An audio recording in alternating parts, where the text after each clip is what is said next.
नमस्कार, आप देख रहे हैं न्यूज 21। मैं हूं आपके साथ अंशप्रीत कौर। हमारे राजस्थान में आपका बहुत बहुत स्वागत।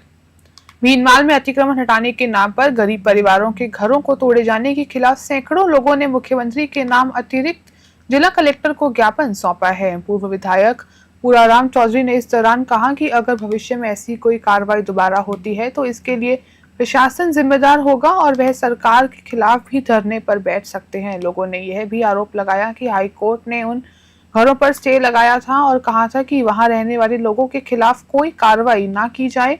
इसके बावजूद नगरपालिका प्रशासन ने कोर्ट के आदेश का उल्लंघन करते हुए घरों को तोड़ दिया। भीनमाल से रविंद्र रोहिण की रिपोर्ट।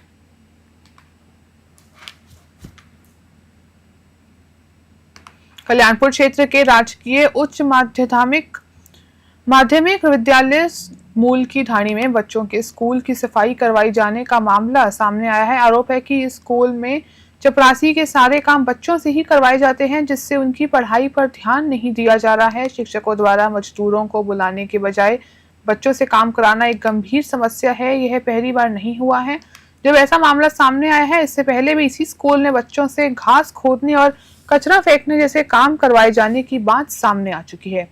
कल्याणपुर से पृथ्वी दान की रिपोर्ट।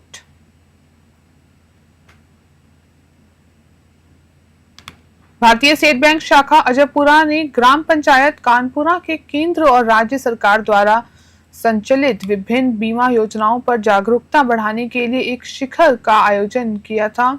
इस शिविर में एसबीआई द्वारा प्रधानमंत्री जीवन ज्योति बीमा योजना, प्रधानमंत्री सुरक्षा बीमा योजना और अटल पेंशन योजना जैसी योजनाओं के बारे में जानकारी दी गई। इसके अलावा बैंक खाता धारकों की केवाईसी भी की गई। बैंक अधिकारियों ने लोगों से इन योजनाओं से जुड़ने का आग्रह किया ताकि वे बीमा का लाभ उठा सके। नारायणपुर से भारत कुमार शर्मा की रिपोर्ट। नमस्कार सर। नमस्कार। ग्राम पंचायत कानपुरा के अंदर जो स्टेट बैंक अजयपुरा के सौजन्य से या गवर्नमेंट की योजना, केंद्र सरकार की योजनाओं से बीमा योजनाओं को लाभ दिया जा रहा है, इसके बारे में आप शाखा प्रबंधक होने के नाते क्या कहना चाहेंगे सर? ये आज कानपुरा लॉज में जन सुरक्षा कैंप, जो कि भारतीय सरकार की पहल है, उसके तहत ये आयोजन किया जा रहा है, जिसमें प्रधानमंत्री सुरक्षा बीमा योजना, प्रधानमंत्री जीवन ज्योति बीमा योजना एवं यहाँ जनधन के खाते खोले जा रहे हैं। इसमें लोगों में एक अवेयरनेस फैलाई जा रही है कि बीमा उनके लिए कितना ज़्यादा ज़रूरी है। कल को अगर कुछ भी ऐसी अनहोनी घटना हो जाती है तो उनके घर परिवार के लिए ये एक बहुत बड़ी सहायता के रूप में निकल के आती है। तो शब्दों का सार ये है कि ज़्यादा से ज़्यादा योजनाओं का लाभ उठाएं, जिससे पीड़ित मानवता की सेवा के साथ साथ योजनाओं का लाभ मिलता रहे। जी बिल्कुल। Thank you. नमस्कार सर। नमस्कार। ग्राम मुख्यमंत्री भजनलाल शर्मा ने रक्षाबंधन के अवसर पर मीडिया जगत से जुड़ी बहनों को सम्मानित किया। मुख्यमंत्री संघ रक्षाबंधन और रक्षाबंधन का सम्मान समारोह का आयोजन सीएमआर में किया गया। मुख्यमंत्री ने बहनों से सेवा और सुरक्षा का वादा किया। इस अवसर पर फीमेल न्यूज एंकर्स ने मुख्यमंत्री के सरल और सहज स्वभाव की सराहना की। उन्होंने कहा कि मुख्यमंत्री से मिलकर उनके विनम्र व्यवहार और मातृशक्ति से प्रति सम्मान का अनुभव हुआ। उन्होंने राजस्थान की बेटियों और बहनों के प्रति मुख्यमंत्री के समर्पण को सराहनीय बताया। न्यूज 21 की पूर्व एंकर हर्षिता जोशी ने इस बात पर खुशी व्यक्त की और मुख्यमंत्री भजनलाल शर्मा ने अपने व्यस्त समय में से समय निकालकर उनसे संवाद किया, क्योंकि अक्सर फीमेल एंकर्स सिर्फ टेलीविजन तक ही सीमित रह पाती हैं। जयपुर से विशेष रिपोर्ट। भारत सरकार की आरडीएसएस योजना के तहत सोजत रोड सब डिवीजन में पहला स्मार्ट मीटर बिजली घर के कार्यालय में लगा दिया गया है। सहायक अभियंता जितेंद्र माथुर ने बताया कि अब सोजत रोड के सभी सरकारी कार्यालय और आवासों में स्मार्ट मीटर लगाए जाएंगे। स्मार्ट मीटर के कई फायदे हैं, जैसे सटीक रीडिंग और उपभोक्ता अपने मोबाइल फोन पर हर दिन की बिजली खपत देख सकते हैं। वहीं बंद घरों पर भी बिल आने जैसी समस्याओं से राहत मिलेगी। जेईएन भरत सिंह चरण ने बताया कि उपभोक्ताओं की शंकाओं को दूर करने के लिए सियाट स्थित डिस्कॉम कार्यालय में एक जीएमओ लगाया गया, जहां एक ही कनेक्शन से पुराने और स्मार्ट मीटर को जोड़कर दिखाया गया। पाली से ललित तिवारी की रिपोर्ट।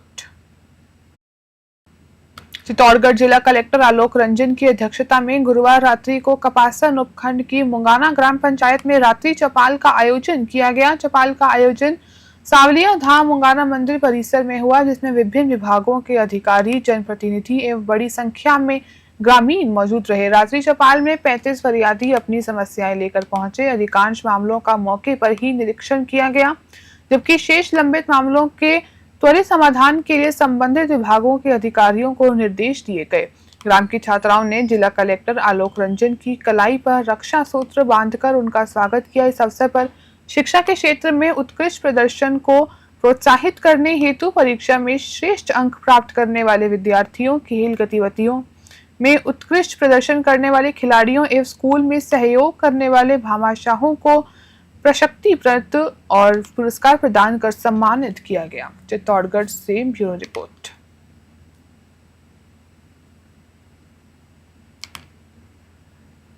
डीग जिले पुलिस की साइबर ठगी के खिलाफ चलाए जा रहे ऑपरेशन एंटीवायरस 2.0 के तहत बड़ी सफलता हासिल की है।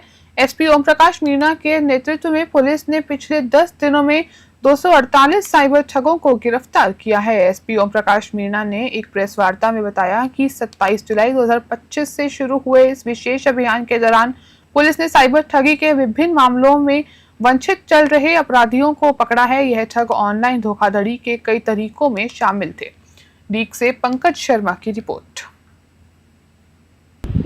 ऑपरेशन एंटीवायरस के तहत हमारे मुकदमों में वांछित मुलजिमों को अरेस्ट करने के लिए हमने एक अभियान चलाया था, जिसमें हमने पिछले 8 दिनों से हमारी जो डीएसटी टीम है, जो हमारे थाना अधिकारी हैं और जो स्टेशन लेवल पे टीम्स हैं, उनका गठन करके और उनको अरेस्ट किया है और सीनियर अधिकारियों के गाइडेंस में ये ऑपरेशन चलाया गया था, ऑपरेशन एंटीवायरस। इसके तहत हमने करीब 248 अपराधियों को 8 दिनों में अरेस्ट किया है। और ये जो 248 अपराधी हैं, ये सिर्फ वांछित अपराधी हैं जो हमारे मुकदमों में वांछित हैं। इसके अलावा जो हमने करंट में जो साइबर के केसेस रजिस्टर किए हैं और उनमें जो अरेस्ट किए हैं, वो हमारे अलग हैं।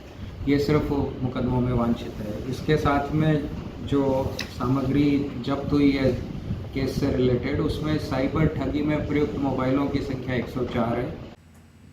राजसमंद एसपी ममता गुप्ता के निर्देशन में नाथद्वारा पुलिस ने अवैध हथियारों के खिलाफ चलाए जा रहे अभियान के तहत बड़ी कार्रवाई करते हुए 2 आरोपियों को गिरफ्तार किया है।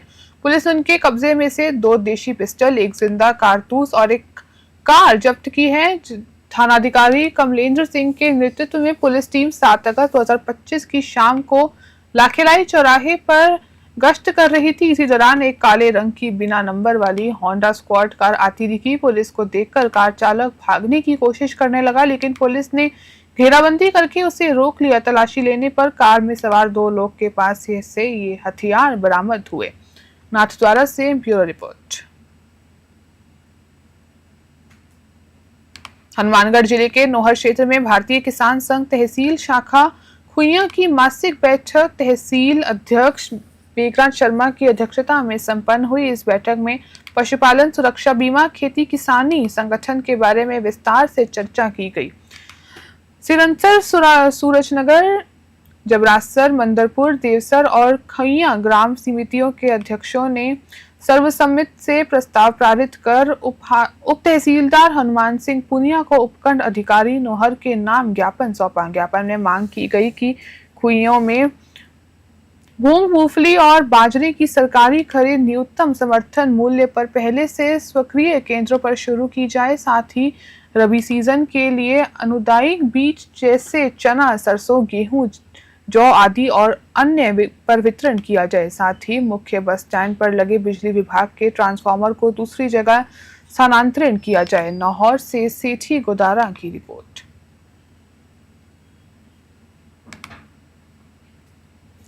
बारां जिले की अटरू पंचायत समिति के केजरीवालिया गांव में स्थित बाग बागेश्वर महादेव मंदिर जाने का रास्ता नहीं होने से श्रद्धालुओं को भारी परेशानी का सामना करना पड़ रहा है। सावन के इस पवित्र महीने में हजारों श्रद्धालु और कांवड़ यात्री जहां आते हैं, लेकिन रास्ता अवरुद्ध होने के कारण उन्हें खेतों की मेड़ों में से होकर गुजरना पड़ रहा है। इस दौरान कई बार खेत मालिकों से कहासुनी भी हो जाती है।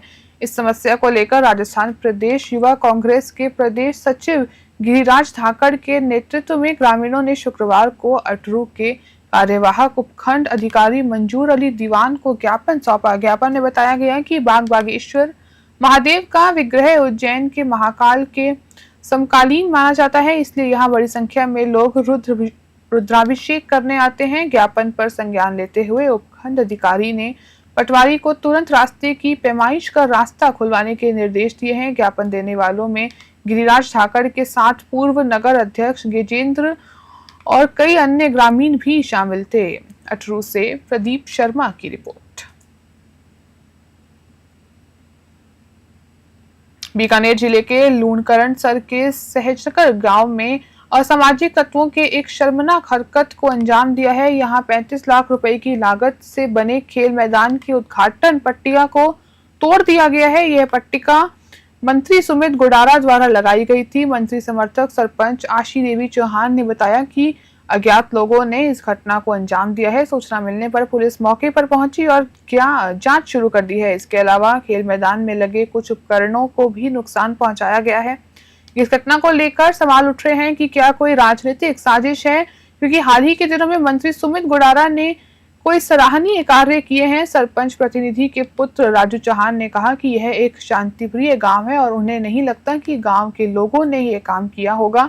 उन्होंने इस घटना के पीछे किसी बाहरी षड्यंत्र की आशंका जताई है। राजू चौहान ने इस मामले में कारू थाने में मामला दर्ज कराया है। थाना अधिकारी धर्मवीर ने मौके पर पहुंचकर स्थिति का जायजा लिया और कहा कि मामले की जांच जारी है। बीकानेर से लोकेश बोहरा की रिपोर्ट।